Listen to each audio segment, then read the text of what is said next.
everyone, this is KJ Vlogs, a Filipino reactor based here in Saudi Arabia, and welcome back to my channel. Agad-agad naman natin reaction video, ang Barda compilation. Ano ang bago sa mga chismis natin for today's video? At nawala ako ng isang araw. Charis, nagpahinga lang tayo ng isang araw, dear. Okay, nagala-gala din naman tayo paminsan-minsan. At kailangan din naman natin yan. Hindi lang yung work and work and work. Doble-doble na nga yung work natin, tapos hindi pa tayo nagpapahinga. Pero wait lang, may concern lang ako. Ang dami ko na namang na-receive na mga comments and everything sa inyo na hindi si Barbie ang crush ni David, si David may girlfriend na may ganito, ganyan, mga ganito, ganyan.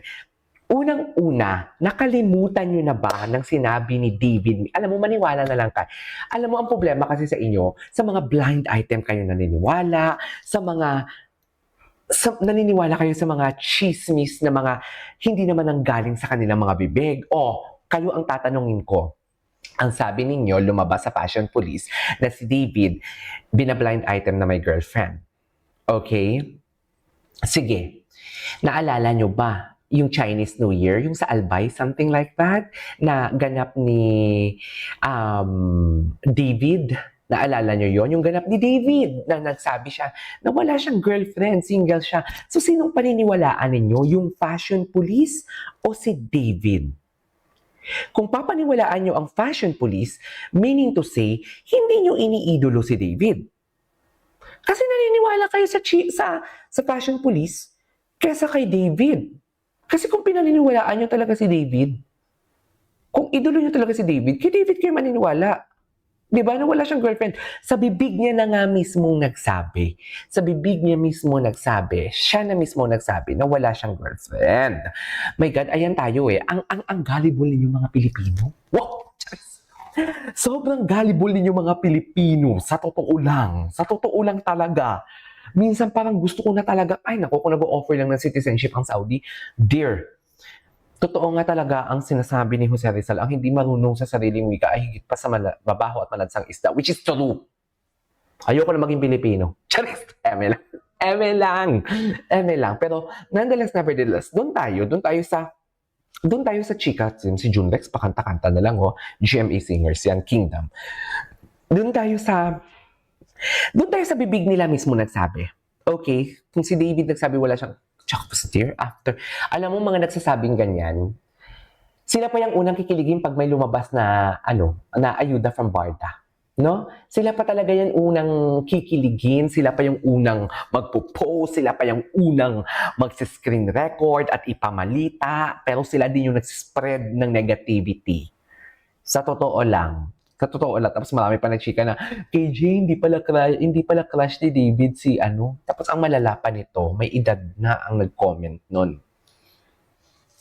Halata naman eh. Yung alam mo yung David Debed, alam mo yon, mga ganon. May edad na. No offense no offense. I just want to something like, sabihin ko talaga kung anong dapat kong sabihin dito para matauhan kayo for today's video. Dear, ikaw nga may asawa ka, crush mo pa din si David eh. Yung totoo. Hindi ba pwede? Di, wala na ba talagang freedom ang tao? Gano'n na ba talaga kayo Sorry. Gano'n na ba talaga kayo kabonggang mag-idolo? Like tipong, okay David, basta partner kayo ni Barbie, dapat si Barbie lang yung crush mo. Hoy, hindi gano'n.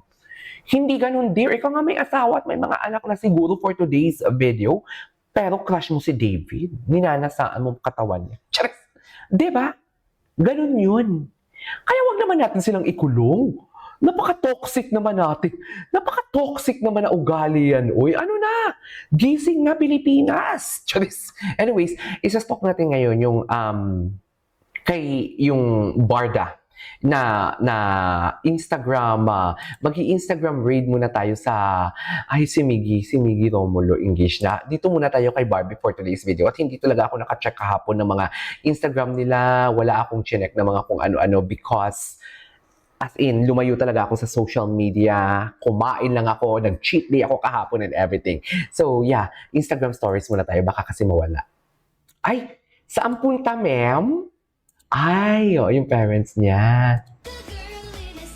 Still ka? Yes, I'm using Alam mo, ako I'm using Silka sa paa. Ang ganda naglo-lotion kasi talaga ako sa paa. Like, hindi ako mabubuhay kung walang lotion sa paa. Like, sa, ano talaga ha, yung fit talaga ha. Like, yung sinusuotan ng medyas, yun talaga. Bago ako sumuot ng medyas, naglalagay talaga ako ng lotion. And it feels so good, should I say. Like, literally. Anyways, tuloy natin to. Silka girl pala siya.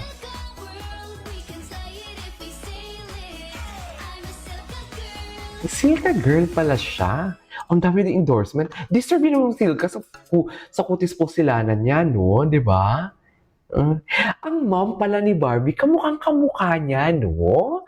Kamukhang kamukha niya yung mom niya. Okay, so yan lang yung IG story. Saan kaya siya pupunta? Mamaya i-compare natin or magdidibang tayo kung may ididibang tayo for today's video. Wait lang. Bakit? Anong meron? Hello there, cutie, sabi ni Direct Mark. Patingin, sino na mga nag-like? Si Isabel Ortega, sa Binibining Anonymous, and everything. Okay, may ginawa ba sa Binibining Anonymous for today's video? Tapos si David naman ang next. Oh, may IG story din si David. Anong IG story mo, David? Ayaw umuwi ng meron tayong hindi pinagkakaintindihan. Ay, shinare niya. Shinare niya. Ay, pari pala siya dito, dear, no? Lumabas na ba ang trailer nito? Pari pala siya dito, oy? Tingnan natin. Pari siya dito? Gwapo ni David. Gustong-gusto ko talaga yung mga ganitong mata niya. Sa totoo lang, ang gwapo niya talaga. Patingin ako ng last story niya. May post ba siya? Ayaw umuwi ng Ay. meron tayong hindi pinagkakaintindihan. Ay! Go! Ay! Sa lokal! So, ibig sabihin, ang bongga, ginamit niya yung clip para sa local feature PH. Ay, yung lokal pala ang gumawa. Yung lokal ang gumawa for today's video. Ano yung eksena niya? Okay. Ito yung eksena niya for today's video. May sinend kahapon sa akin sa Instagram. Wait lang, i-hide ko muna. I-hide ko muna to ang video for today's video. Kasi, may sinend sa akin, hindi ko siya maano. Hindi ko siya, may sinend kasi sa akin, makikita nyo yung mga PMs ko makikita nyo kasi ang DM ko later kung what do you call this? Kung i-open ko yun. Basta minention niya ata dun si Barbie, wait lang, balikan ko kayo ha. Actually, hindi ko na mahanap kung saan yun. Hindi ko na siya mahanap, dear. So, basically, dito muna tayo sa hanap tayo ng mga TikTok compilation nila for today's video. Ay, taray, gusto ko niya ma-experience. Barda, kung ano mga bago nila for today's video. Hindi ko na mahanap. Feeling ko sa Facebook yung sinend. Hindi ako mag-send kayo ng mga video, wag sa kung sa... Ay, ito! Wait. Tell David talk. Wait, tell David talk. Oh my God, ito! Lakasan natin.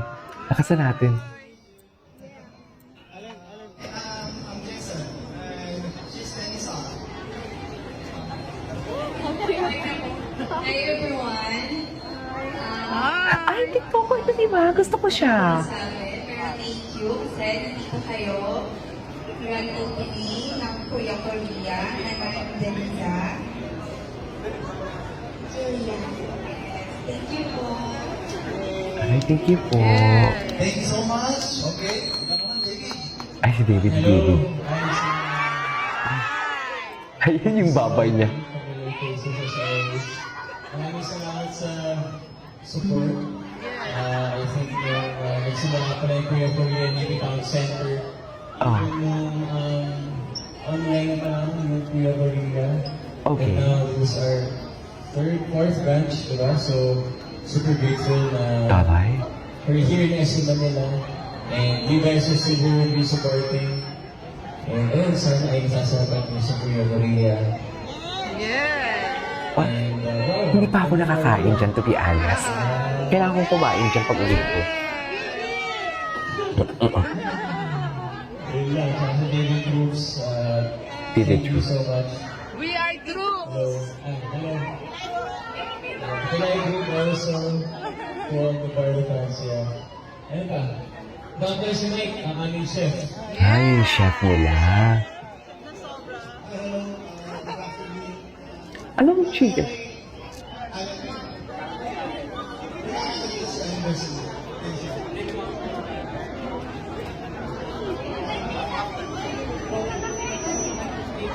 Nag-feedback? Salamat sa mga pumunta kayo. May ano kami, may promo kami. 5 p.m. Ano ang promo for today's video?